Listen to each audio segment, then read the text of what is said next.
Capítulo 6.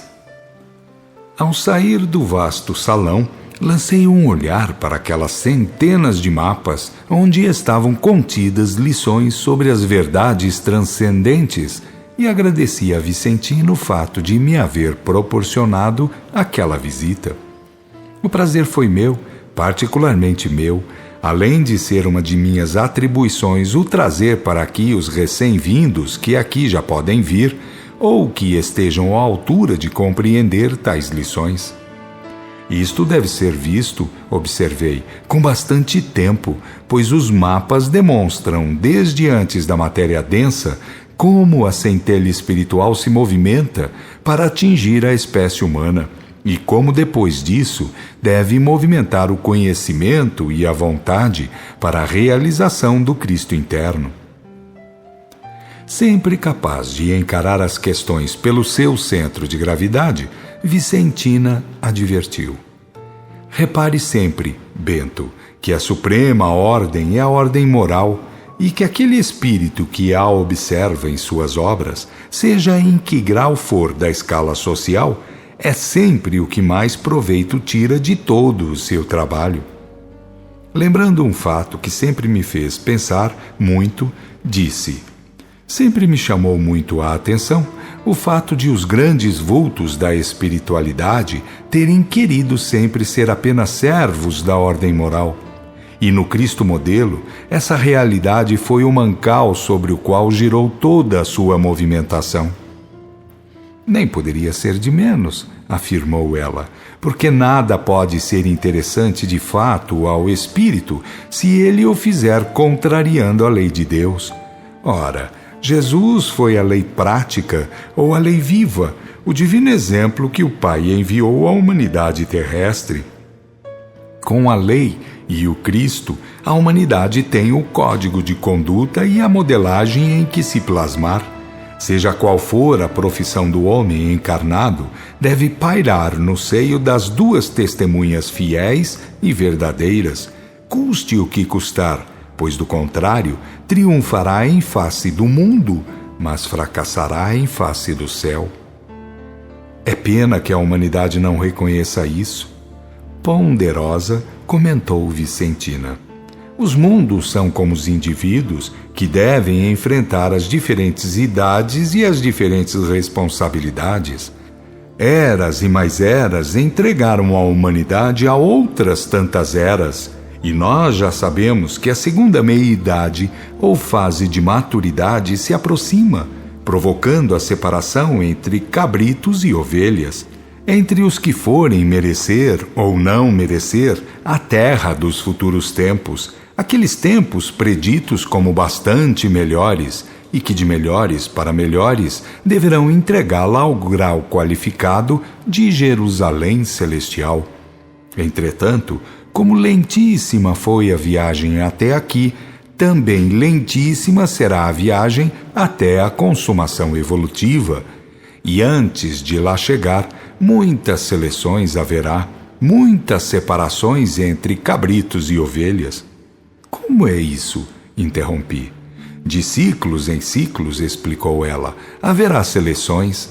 A primeira será de um rigor maior, e de longe em longe outras virão, pois a terra irá sendo moradia melhor, e quem não fizer por merecer o melhor, fatalmente terá que migrar para o planeta que merecer.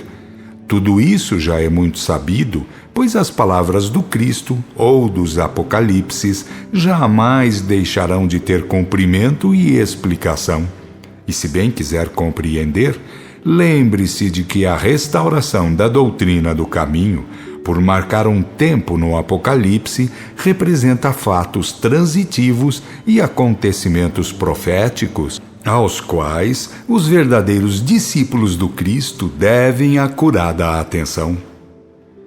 É fácil entender, Vicentina, que se as profecias do Velho Testamento se realizaram no Novo Testamento, as do Novo terão que se realizar nos dias por vindouros. E como séculos se passaram, creio que devemos estar dentro dos tempos previstos para certos acontecimentos convulsivos e com tendências aos melhores dias. Ela fez um gesto de assentimento, mas franziu o senho para depois dizer: sim, nós já vimos no painel psicométrico tudo quanto vai acontecer, ou como está previsto nas profecias. Por que, Vicentina, esse ar de sofrimento ao pensar nisso? Compungida, falou ela. Tudo poderia mudar por bem se a humanidade fizesse por isso, mas em vista das rebeldias, das adulterações doutrinárias, dos mercantilismos religiosistas e das crescentes imoralidades, tudo virá com tormentas realmente apocalípticas. Já vimos a Terra dividida em 3 partes e apenas uma delas ficar sofrendo menos, porque as outras 2, diremos, pegaram fogo. Se por justiça divina assim tiver que acontecer, disse eu, é porque assim convém que seja. Vicentina acrescentou: o pior, em qualquer caso, será para os cabritos. Enfrentar de novo tudo isso que a raça adivinda ou adâmica enfrentou até esta data não é coisa que convenha a quem quer que seja. Os avanços científicos já fornecem regalias de grande monta, e perdê-los por causa de má vontade para com a ordem divina, de modo algum se justifica.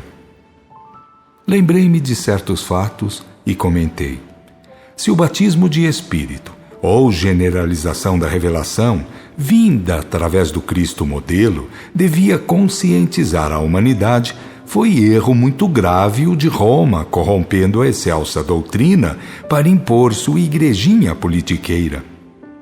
E você, meu irmão, tornou ela, cooperou em muito para esse grande mal, para o truncamento daquela maravilhosa graça reveladora que o livro dos Atos trata com extraordinário brilho e esperançosas colheitas cristificadoras. Naquela hora, Vicentina concentrou-se, atendeu a não sabia eu, então a que chamamento, e avisou-me: estão a me chamar no departamento, mas você não deverá ir, de sorte que sugiro fique na minha residência até que eu volte. Está bem assim? Onde mora você? Apanhou-me pela mão e volitamos até as montanhas, onde Vicentina residia e onde passei a residir. Foi maravilhoso viver lá por muito tempo, porque depois, a bem de minhas próprias melhoras, reclamei o direito de servir em lugar bastante inferior, visando méritos para minha próxima volta à carne, quando, espero, serei uma testemunha fiel da excelsa doutrina do caminho. Tudo era muito convidativo na residência que também ficou sendo minha, mas a contar da bendita hora em que vi os mapas diagramáticos, onde fiquei sabendo o que somos e para o que somos, tudo quanto foi e é instrutivo tem assomado à vanguarda de meus interesses. A biblioteca de Vicentina foi aumentada com a minha chegada, porque nossa querida mãe fez por me atender o quanto foi possível, e não é necessário dizer que o possível por aqui está representado no merecimento da pessoa, e a pessoa, no caso, não era nem é minha mãe, pois mesmo encarnada como está, ela é muito benquista pelo mundo espiritual, e com as faculdades com que conta, o céu lhe está sempre à vista. Meus livros e meus trabalhos, portanto, começaram naqueles dias a me absorver o tempo, o mais tudo para empregar a vida, porque tempo aqui é muito secundário.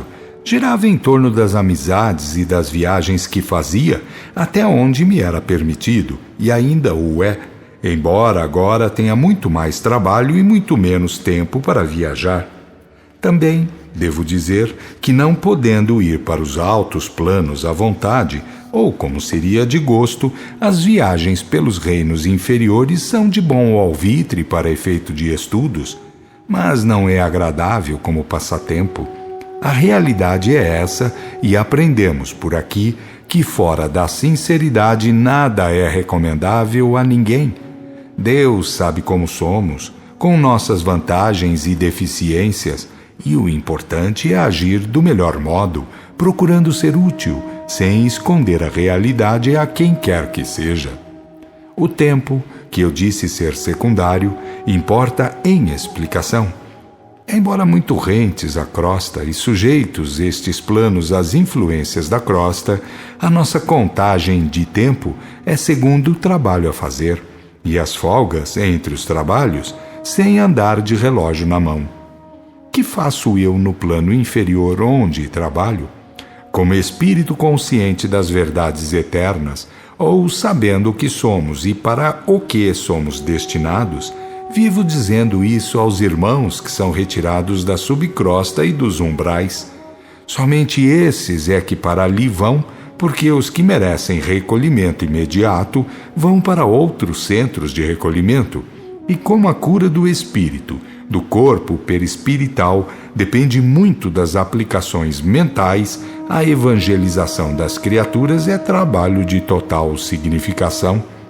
A significação é total, fica bem saliente, embora muitos são os que pouco aprendem, e em muitos casos menos aproveitam, porque das dúvidas e discussões de nada aproveitam. Sempre se dirá que o Evangelho, o do Cristo, aquele que o Cristo viveu, e não o das idolatrias e dos discursos falazes, é uma questão de ação, de prática. E os irmãos retirados da subcrosta e dos umbrais, não merecendo nada melhor senão os planos de pouca luz, enveredam pelas discussões e, não raro, negam tudo. Acham que Deus não existe, que a justiça é falha, que nós sabemos muito pouco, que foram mais vítimas do que algozes, etc. E quando se lhes diz que para melhorar devem reencarnar e vencer provas e expiações, então o mal cresce, porque até se revoltam em termos de alta violência, não raro tendo que ser reclusos ou mesmo recambiados aos lugares de pranto e ranger dos dentes. Podem os encarnados julgar como quiserem, mas o fato é que as mentes viciadas em descrenças, em brutalidades, em desenganos religiosistas, de tal modo se robustecem no mal que é muito difícil reeducá-las. Além disso, milhares de irmãos recolhidos pensam de acordo com as épocas em que viveram, centenas e milhares mesmo de anos atrás, e sem outras possibilidades de assimilação, porque nada sabiam de ideias quaisquer, espiritualistas ou não. Outros, até mesmo inteligentes e de boa cultura intelectual, por motivos sanguinários, desceram a subcrosta e não podem esquecer os seus ódios raciais, religiosos, passionais, etc. É grande o número dos viciados de variada forma, dos pervertidos, dos alucinados de 1001 modos, diante dos quais bem pouco se consegue, quando se quer empregar a inteligência para os recuperar. Somos, certamente, Cristos em elaboração, mas a elaboração é de dentro para fora e à custa dos esforços individuais, custe o que custar. Jamais conceitos religiosos deveriam existir, falando em absolvições, perdões da justiça divina, lavagens de pecados no sangue do Cristo e outras tantas comprometedoras mentiras. É muito grande o mal causado pelas falsas concepções religiosistas, embora encham a pança dos donos de credos e forrem a vaidade de muitos outros infelizes.